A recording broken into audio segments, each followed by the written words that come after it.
Sir ज़िंदगी जो है वो आसान हो जाएगी और पेपर में आग लगा दूंगा अगर मैं मोबाइल में साइंटिफिक कैलकुलेटर जो है वो इंस्टॉल करके ले जाऊं, क्योंकि न्यूमेरिकल करने में बहुत प्रॉब्लम हो रही है।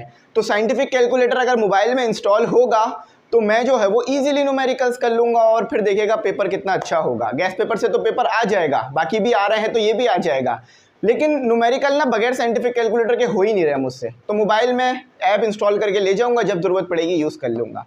अच्छा, तो ये मुझे कहा गया भाई एक बात बताओ, चलो तुम इंस्टॉल कर भी लो तो तुम क्या सारी चीज़ें मोबाइल से डिलीट कर दोगे, सारे ऐप डिलीट कर दोगे, सिर्फ साइंटिफिक कैलकुलेटर रखोगे उसके अंदर? मतलब अपनी मेमोरीज, अपनी यादें, जो तुमने ईद पर तस्वीरें ली हैं या जो कभी भी तुमने तस्वीरें रखी हुई हैं उसमें सब डिलीट कर दोगे?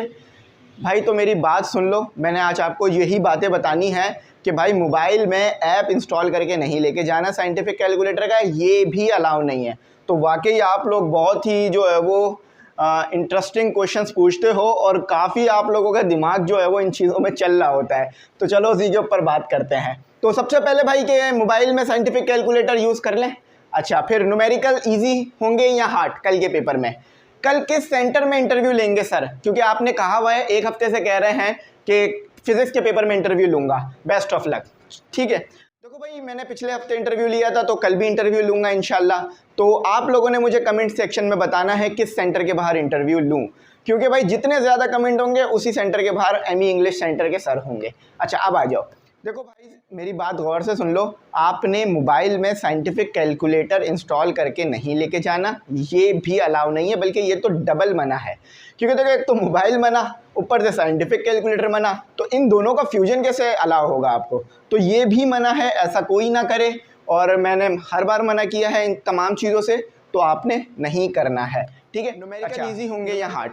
बहुत ज़्यादा आप लोगों का मेरे से ये सवाल रहता है और कुछ बच्चे मुझे कह रहे थे कि सर न्यूमेरिकल इतने मुश्किल नहीं है मैट्रिक के।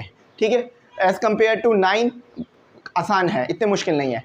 फॉर्मूले ईजी हैं तो ईजीली हो रहे हैं, एक दो चैप्टर की मुश्किल है लेकिन बाकी ईजी है। लेकिन मसला ये साइंटिफिक कैलकुलेटर के बगैर नहीं हो रहा है। तो मैंने मैथ के पेपर में भी ये बात बोली थी, फिर बोल रहा हूँ कि साइंटिफिक कैलकुलेटर अगर आपको अलाउ नहीं किया जा रहा ना, तो आपका पेपर बनाया ही इस पैटर्न पे जा रहा है और हमें नज़र आ रहा है कि आसान क्वेश्चंस दिए जा रहे हैं। क्योंकि भाई पेपर बनाने वाले ने भी ये सोचा होगा ना कि बच्चों को तो कैलकुलेटर अलाउ ही नहीं है। जब बच्चों को कैलकुलेटर अलाउ ही नहीं है तो फिर वो ऐसे क्वेश्चन सॉल्व ही नहीं कर पाएंगे जिनमें जो है वो साइंटिफिक नोटेशंस में वैल्यू होंगी या दी हुई होगी। तो फिज़िक्स का जो पेपर आया था 9 का, वो भी बहुत आसान था, उसमें भी कोई इतना मुश्किल नहीं हो रहा था, साइंटिफिक कैलकुलेटर की ज़रूरत नहीं पड़ रही थी। तो कल भी ऐसा ही होगा, इजी न्यूमेरिकल्स आ जाएंगे। तो जितने भी इजी न्यूमेरिकल है, सिंपल फार्मूले वाले, वो सारे कर लो प्रैक्टिस। गैस पेपर में मैंने दिए हैं तो उससे अच्छा हो जाएगा। अच्छा, इंटरव्यू का मैंने बता दिया कि ये है कि भाई जिधर सबसे ज़्यादा, जिस सेंटर के सबसे ज़्यादा कमेंट होंगे इंशाल्लाह उस सेंटर के बाहर हम होंगे। ठीक है, और इंटरव्यू में सिर्फ इसलिए लेता हूँ कि भाई आप लोगों का हौसला बढ़ाऊँ, आप लोगों को मोटिवेट करूँ। और आप लोग बहुत पसंद करते हो इंटरव्यू की वीडियो को, 30-40 हज़ार व्यूज़ तो उस पर आ ही जाते हैं। तो बहुत बहुत शुक्रिया भाई आप तमाम लोगों का, क्योंकि देखो आप तमाम लोग देखते हो तो मैं अपलोड करता हूँ, अगर नहीं देखोगे तो कैसे अपलोड करूँगा? तो इसी तरह सपोर्ट करते रहा करो।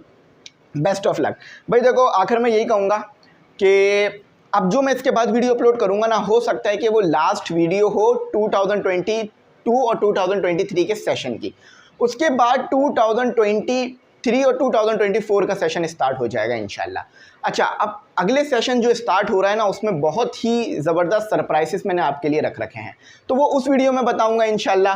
तो मेरी तरफ से तो भाई आप लोगों के लिए बहुत सारी विशेस हैं और बेस्ट ऑफ लक है भाई। इंशाल्लाह कल ये पेपर में आग लगाओगे। याद रखना भाई, आग लगाने का मतलब होता है कि पेपर पूरा होगा, पेपर पूरा करोगे और अच्छे नंबरों से पास हो गए।